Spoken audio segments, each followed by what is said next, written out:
এত রাত হয়েছে তুই ঘুমাস না এনো, তাড়াতাড়ি লাইট বন্ধ করে ঘুমা। ঠিক আছে আম্মু, ঘুমাই যেতেছি আমি। এবার মতন ক্ষমা করে দাও, বললাম তো আম্মু আসছিল।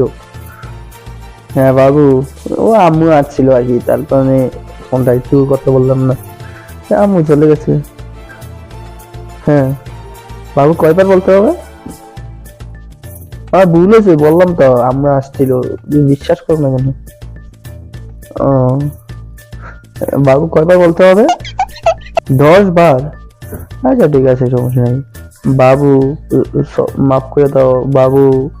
বাবু, মাফ করে দাও না বাবু। কিরে তুই অহনো ঘুমাস নাই? তুই কার রে রাইতে বাবু বাবু করে ডাকছারস? হ্যাঁ হ্যাঁ মা, ও আমার বন্ধু, ছোট ছোট ভাই আর কি, ওকে বাবু বলি আর কি। তোর কোন বন্ধুর লগে কথা বলছে এত রাইতে? ওই সাব্বির আছে না, সাব্বিরের সাথে কথা বলছিলাম আর কি।